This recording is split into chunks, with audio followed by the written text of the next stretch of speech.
Patrick Stewart, Woody Allen, Christopher Walken, John Gielgud. I kind of try to skew Broadwatic. Judi Dench, Groucho, Richard Burton, Zero Mostel, Ian McKellen, George Clooney, who was on Broadway, that's why. Vincent Price, who I assume was on Broadway. Robert De Niro, I think, yeah. Robin Williams, absolutely. Colin Firth, Sam Elliott. I don't think he was ever on Broadway. Doesn't matter. Orson Welles. Orson Welles will be the last one, let's say. Okay, here we go. Broadway fable. This is the story of Nathan Locke. On Broadway, he, a rising spark and great admirer of the Lunts, got cast in 2 stage shows at once. A warning that I should now append: the story has a tragic end. I don't wish to scare anybody. It's not quite Hamlet, but it's bloody. Nathan could not believe his luck. He gripped the phone quite thunderstruck when he received his agent's call. Each week, 16 live shows in all. Crucial to honoring this commitment, Role 1 went on pre-intermission. The second, much later, and in fact, would close the latter show's 3rd act. A thing that pleased him even more. The second show played right next door. Barring some unscheduled mutiny, he played both parts without much scrutiny. A mildly acrobatic stunt after Act 1 to exeunt, then stroll across the theater too, before their final act was through. At curtain, his bows he collects, and also at week's end, 2 checks. That was the deal. So Nathan trods the boards of both shows to applause. Play 1, a toga-wearing piece, had almost worn out its long lease, and widely was believed to be on its last legs, colloquially. Play 2, in which he'd enter later, was a shocking modern instigator penned by a new enfant terrible who wore his outrage on his sleeve. But no one in the management cared nor asked where Nathan went so long as he performed on time. An age-old theater paradigm. It all went smoothly at the start. He capably performed both parts, first in that dull historical show, and later the modern cameo, until one night he got distracted and forgot in which play it was he acted, uttering lines from Opus 2 and Opus 1. Now what to do? To his surprise, the moment after, the crowd burst into prolonged laughter and signaled with a standing O they heartily approved the show.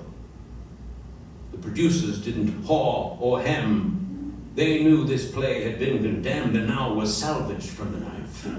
Nathan had bestowed on it new life.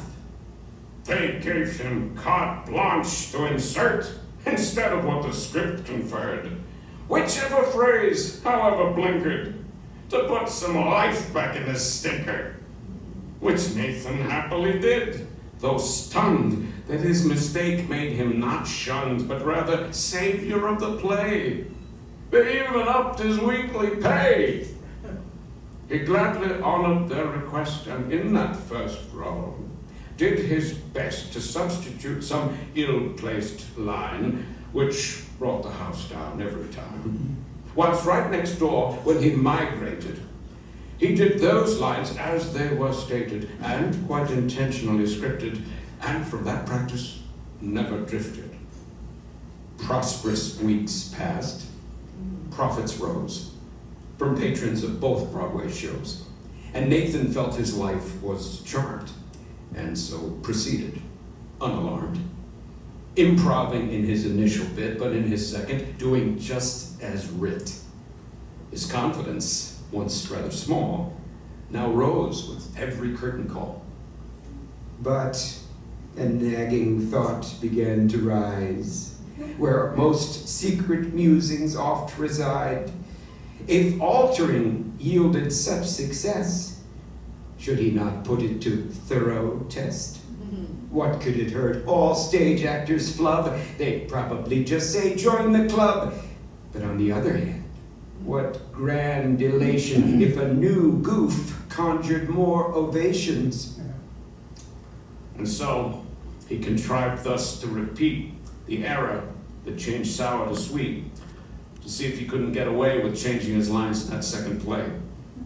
The day arrived. Nathan, toga-clad, recited nonsense as he always had. Then, laughter ringing in his wake, sped backstage next door during the break. In the wings, his shaking palms were wet, for he abandoned all stage etiquette and made his entrance in the modern play reciting lines he was not meant to say, and clearly didn't suit the action. He waited for the crowd's reaction. Oh, but the silence that ensued was thick. He heard expensive watches tick. Then, as he stared in dumb surprise, a man he thought he recognized abruptly rose. Then Nathan saw 'twas the playwright in his mackinaw, whose hands a hidden gun did dart, and he shot poor Nathan through the heart. Grotesquely then the playwright turned to face the crowd. His mad eyes burned. Insult demanded satisfaction, blinded to the crowd's reaction, for they, as if 'twere choreographed, all had begun to smile and laugh. And to the playwright's great dismay, assumed it was part of the play. They howled delightedly till he knelt and turned the gun upon himself. An incident Broadway chooses to this day to discreetly shield from all display. In any case, it's been some years, old place forgotten. The smoke has cleared. Harsh lesson learned by Nathan Lark, but he'd be the first one to remark, in every aspect of the biz, you'd best know who your audience is.